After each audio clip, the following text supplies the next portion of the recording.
ali tesnejšemu sodelovanju med sindikalnimi centralami in pa kateri so interesni zadržki pred tem.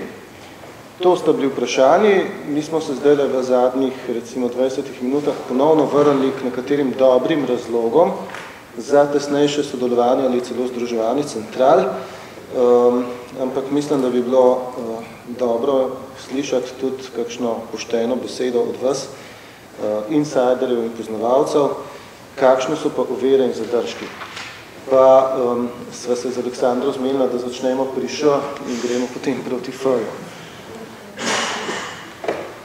Od šita do fakt. Jaz pa to zdaj potem.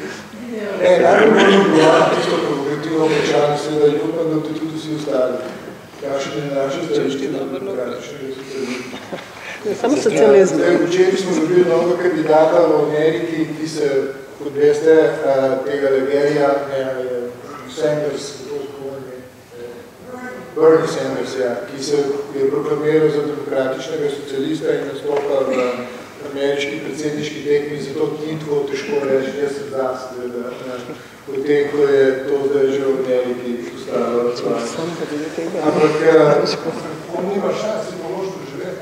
Čakaj, ampak tukaj je nekaj zelo zahtevnih stvari, ki jih je treba razčistiti. Najprej, vloga sindikatov v kapitalistični družbi je zelo ambivalentna. Jaz sem enkrat rekel, da tisti, ki ga hočemo narediti s človeškim obrazom, smo pravzaprav največji zagovorniki tega sistema, ker ga edini omogočamo, ker brez tega ne bi že itak zdavnih dopadlo, če ga ne bi sindikati na nek način povikali v človečnost, a ne bi vprašanje, kaj bi se zgodilo. Tako da tukaj je triki zgodba okrog tega, mislim, od samega začetka.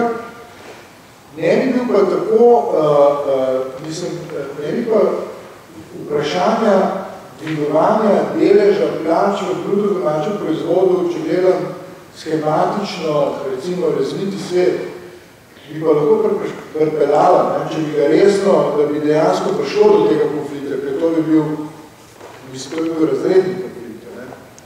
Bi prišlo lahko natančno do tega, do demokratičnega socializma, ker tebi ne bi stal kamen na kamen cel. Če bi prišlo do nekega resnega, nekaj odstotnega premika, bom rekel generalno, pri tem vprašanju. Tako da to je resna, bom rekel, resna tema. Ni kar tako, dajmo plačati nekaj za par odstotkov kapitalov poplavskov, oziroma, ker bojo dobičke obpadajoči profitni stopni, in tem, da pravzaprav kaže, da se lahko ohranja samo ob uničevanju srednjega sloja in povečevanju razlik med tisti 99 fajna. Skratka, na druge poti več nima. Tako da ta, jaz bi rekel, da to, če bi to postavilo neko centralno vprašanje, zelo subverzivno vprašanje v resnici, kar se tiče samega sistema.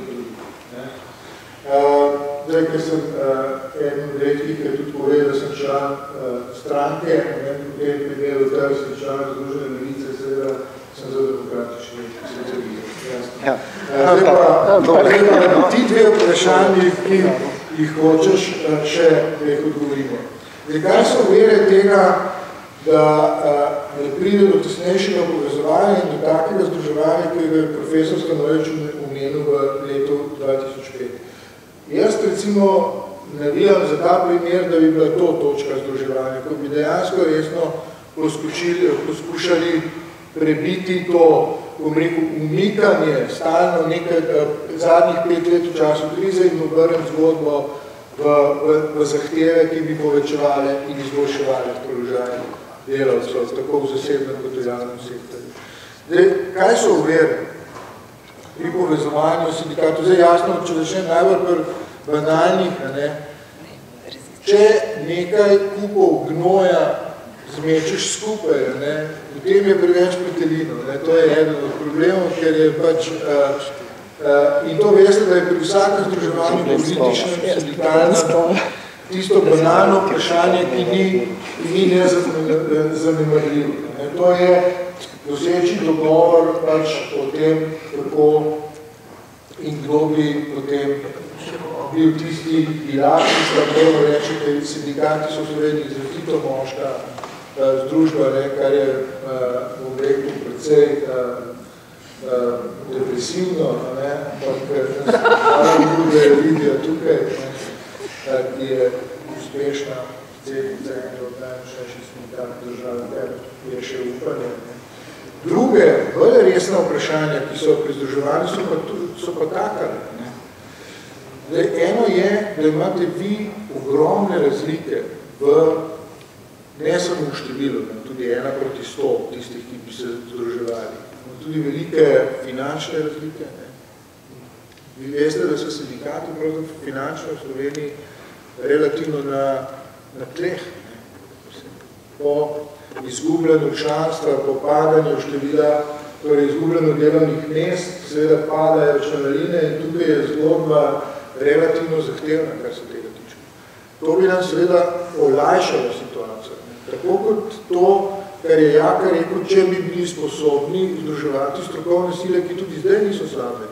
Mi v primerjavi z delodajalci razpolagamo z bistveno bolj kakovostnimi strokovnjaki, kot jih imajo delodajalci na teh, recimo, pogajanjih, ki so trdno prepričani, od pravnih do ekonomskih, do vse drugih. Skratka, drugo vprašanje, ki je zelo zahtevno, je, kako rešiti ta finančna razmerja. Tretjo je pa neka tradicija notranjih demokracij v posameznih konfederacijah.